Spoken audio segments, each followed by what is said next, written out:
Hello mga kapaglawon, kumusta mong tanan? So mo itong another update sa to ang life diri sa Cebu. Gi-invite ko sa Daan Bantayan, pinaka north, or kung makita niyo sa mapa, pinaka tumoy na siya sa north part sa Cebu, nga mag-speaker ko sa maong nga lugar.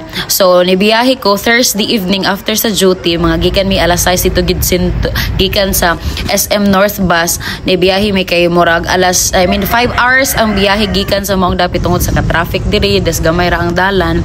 And naabot gid mi sa maong nga lugar mga alas 10 na gyud sa gabi, ikapin hapit na alas 11 ka. Uban ako si Kapaglawom Rochelle, isa sa youth leader nga nag-invite sa kuha og nagkuyog sa kuha gikan sa Cebu nga mo biyahe.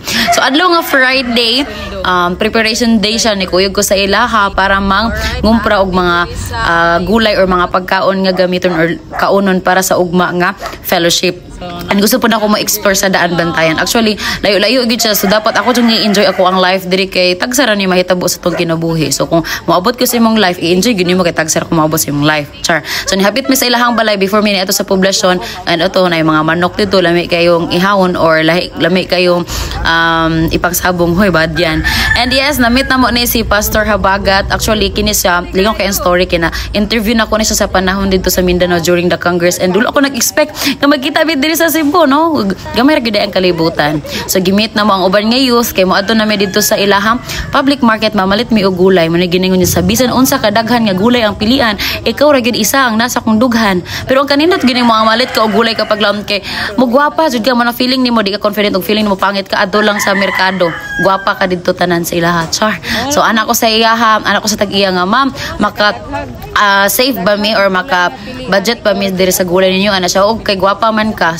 Ano ko nga kay gwapa man pud ka ma'am, napoy hangyo. So ato nakahangyo mi, no? Hangyo ra gid na ang tanan. And yes, ang kana daw nga orange mapagpila na medyo mahal, pero ginan ako siya, mas mahal na ako siya. Aw.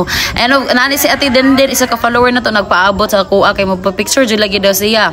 So gimet pud nako ang parents ni Kapaglawom Rochelle og didto nagpicture may pinakurat og gi-invite ko niya nga mulaag sa ilaha sa Domingo ka.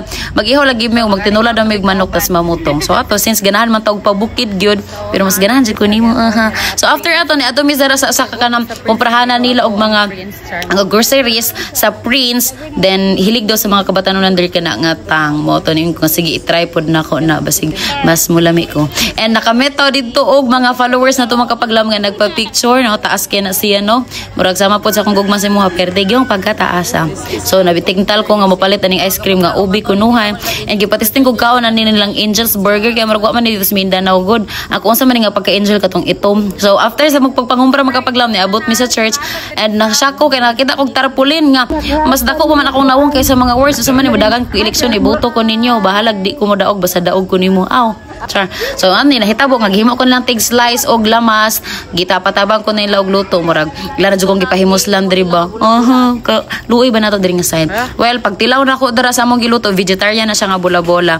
Kayong ko mas lami gyud di ay ko. I mean, mas lami ko mahigugma. So I really enjoyed staying here today kauban sa atong mga kabatanon diri with family ni Rochelle, Kapaglawom Soy, hello, shout out, and sa tanan nato nga mga youth diri nga nitabang prepare. So na sila lami kaayo nga mais ang mapuning lungagon karon nga gabi. And that's all. See you tomorrow. Bye. Love you.